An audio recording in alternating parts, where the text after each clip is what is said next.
On Android, there are tons of RPGs, especially gacha games, but honestly, I think the best ones are the older titles. That's because of how games used to be made for Android. In this video, we're going to talk about some older RPGs, and I'm sure you'll be impressed, so drop a like and come with me. Well, this is a first-person RPG released back in 2011. Let's talk about the quest, NAROTH.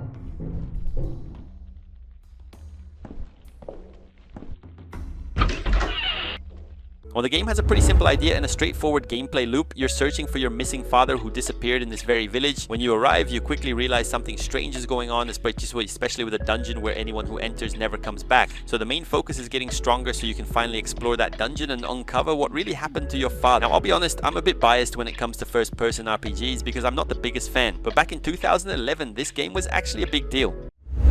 Here's another game that's honestly hard to believe is still running on the Play Store, Lord of Discord. This one follows that classic old school mobile format where you go through different maps and stages. Even though it's technically an online game, you can still play through it and even turn off your internet while playing. The gameplay is basically tactical RPG. You move across grid-based maps and the goal is simple. Defeat your enemies before they defeat you. It's straightforward, but trust me, it works really well, and it's especially great for players who don't really care about story and just want pure gameplay.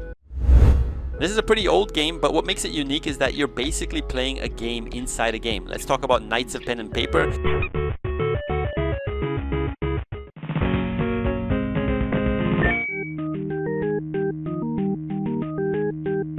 There are multiple versions, but the first one came out back in 2012, and there's also a more recent third entry. The core idea is simple. Yeah, you're controlling characters who are sitting around the table while the person in front of them acts as the game master, basically narrating a tabletop RPG. As the story is being told, everything he describes actually plays out in the game world. So it feels like you're imagining the adventure, but at the same time, you're actually playing through it. That's what makes it so different.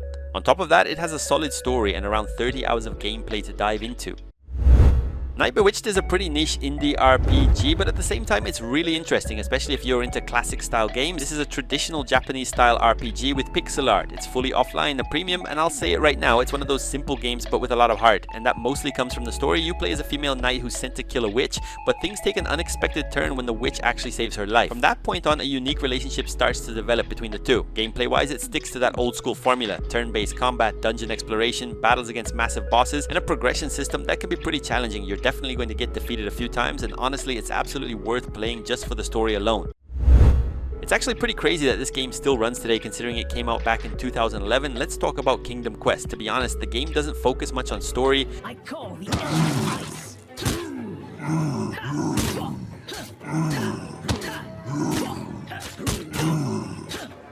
You start off in a village that's being overrun by goblin invaders, and as one of the only warriors around, your goal is to push them back. After that, you take on different quests and start exploring the game's open world. What really stands out is how simple yet addictive it is, especially the combat, and on top of that, the open world gives you a lot of freedom to do pretty much whatever you want.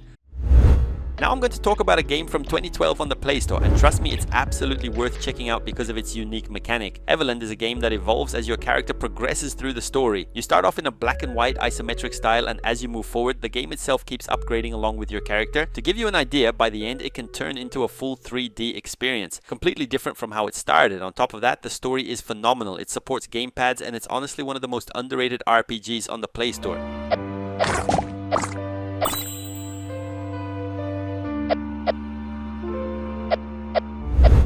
This is one of those games that's so good people don't even realize how old it actually is. Let's talk about Epic Conquest. Just to give you an idea, the first game came out back in 2014, the second in 2016, and now we have the third one, which is the most recent, and it even has some similarities to Genshin Impact. Each game has its own story, but they're all connected within a much bigger world. You can choose between different characters with unique playstyles like a knight or a mage, for example.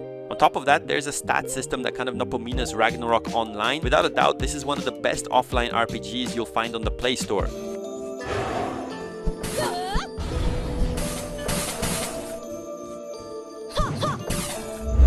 Now, when it comes to the more underrated games on this list, we have to talk about DRAGONSPEAR Nightmare. It's a 2D side-scrolling action RPG.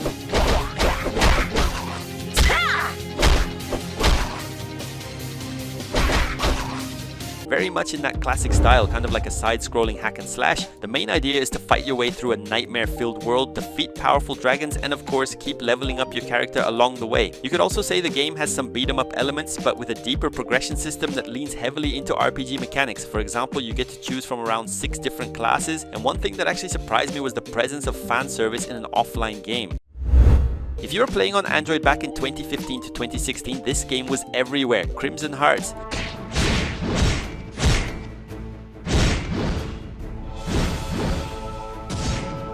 this is that classic pixel-style turn-based RPG with a mix of offline and online elements. The game takes place in a world on the brink of chaos. Monsters are invading from all sides, and you play as a character who's basically a ruler trying to defend your own land. One thing I really like about this game is the NPC system. You can recruit different NPCs you find along the way, and they'll join you in battle from that point on. The gameplay is really solid, and honestly, Crimson Hearts is still worth playing even today. To be honest, I don't know that much about this next game, mainly because it's actually the 3rd entry in the series, but let's talk about Chaos Rings 3. This one is a Japanese RPG with a turn-based combat system published by Square Enix. It's worth mentioning that the game is pretty heavy, and it was originally released on the PlayStation Vita before getting a mobile port. The story takes place in a world where explorers travel to a mysterious planet called Marble Blue. You play as a boy who wants to find out what happened to his father and uncover the truth about a so-called paradise on that planet. You could say this is a classic Japanese RPG on the Play Store, definitely one of those hidden gems.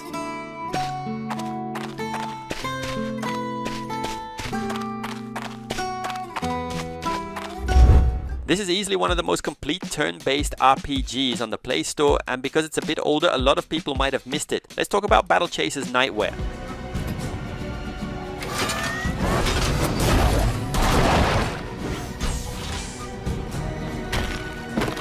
The story kicks off when the main group suffers an accident and ends up stranded on a mysterious island. You don't play as just one character, instead you control a full party. One of the main characters, Guli, is searching for her missing father, and along the way you'll meet different NPCs that you can recruit into your team. This is a more traditional turn-based RPG with a bit of strategy, featuring a team of 3 characters and an overcharge system. Basically, you build up energy with basic attacks and then use it for abilities without spending mana, and honestly that's the best part. It fully embraces that classic old school RPG style.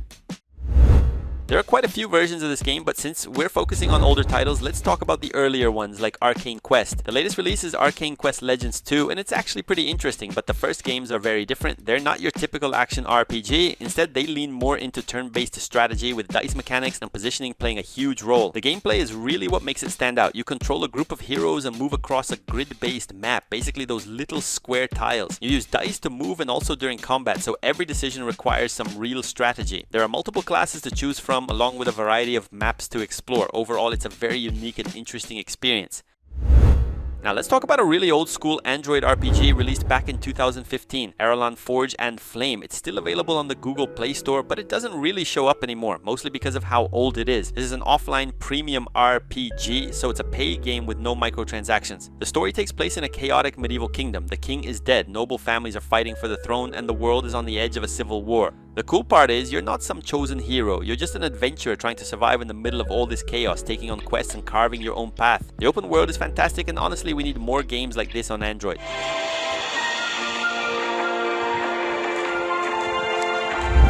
This is another very underrated game that was released on Android a while back, ARAFEL Enhanced Edition.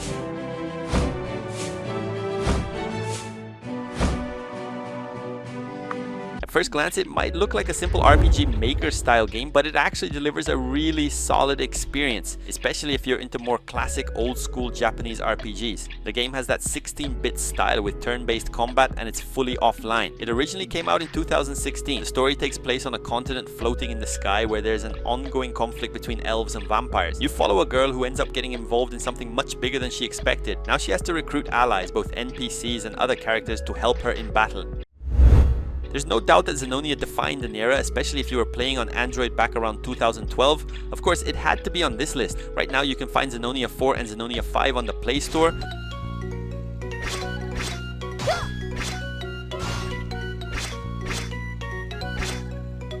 They lean more toward online features with things like PvP, but you can still turn off your internet and play just fine. Recently I found out that ZENONIA 2 and ZENONIA 3 have been remastered, but they're not available on the Play Store. You can find versions out there online if you look for them. So if you've already played 4 and 5 and you're getting tired of them, now you know. You can also go back and experience the earlier games.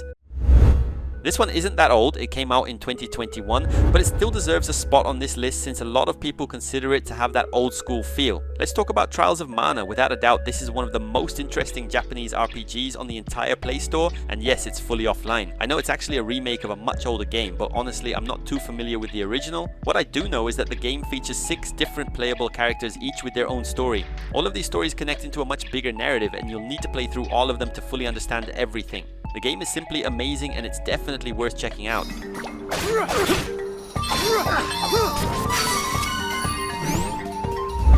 Released on mobile in 2016, it's honestly impressive that Titan Quest made its way to Android, and it's still absolutely worth playing today.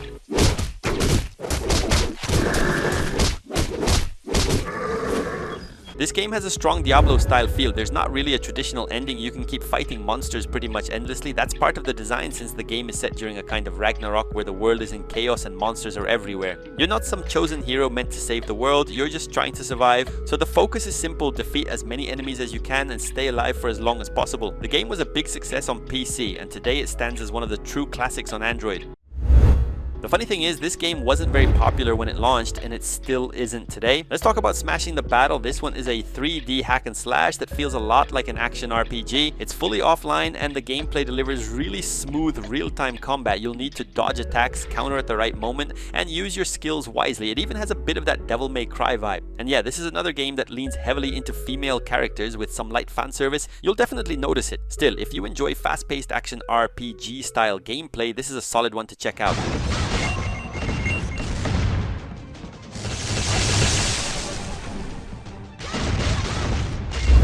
C2, Vortex of War is a really old school mobile game back from the days when ZENONIA was dominating, and of course it couldn't be left off this list. Just to give you an idea, the game came out around 2010 as a sequel to the first one released in 2009. The story continues the events of the original game. You play as a character who's now older, returning after years to fight against the forces of evil. It's a simple story, saving the world, fantasy war with a light touch of drama. The real highlight here is the real-time combat, and honestly the pixel art still looks really good even today. Rogue Hearts is one of those games that blends multiple genres and does it really well on mobile. It's a roguelike that mixes tactical RPG elements with dungeon crawler mechanics.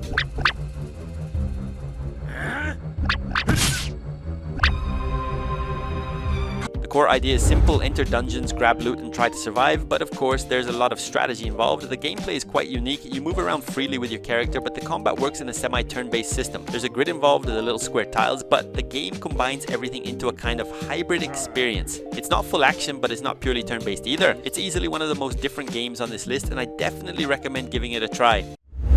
Well, this might be one of the only true Souls-like games on the Play Store, and even though it's pretty old, it's still 100% worth playing today.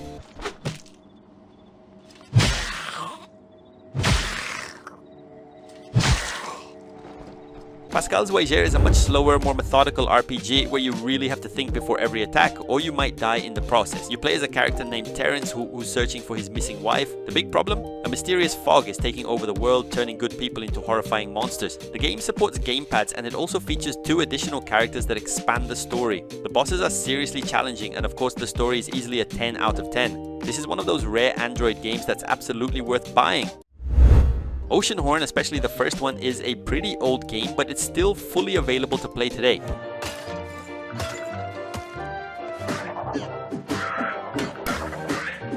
What's really interesting is how much the series evolves. The first game feels more like a puzzle-focused adventure, the second is much closer to something like The Legend of Zelda, and the third one looks amazing, but it's only available on the App Store. The first game tells the story of a character searching for his missing father. You're thrown into the world with almost no guidance, so you have to figure everything out on your own. There are multiple islands to explore where you'll find small clues about where your father might be. On top of some pretty challenging puzzles, there are also plenty of enemies for you to fight along the way.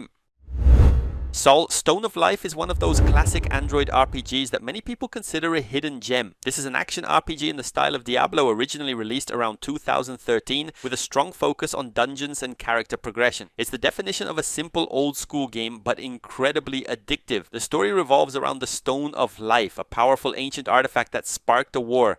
A hero named Ignis once managed to protect it, but now an evil force has taken it again. The plot is pretty straightforward. You're basically saving the world, but it works. And of course it's still very playable today, especially thanks to its pixel art style and fun combat system.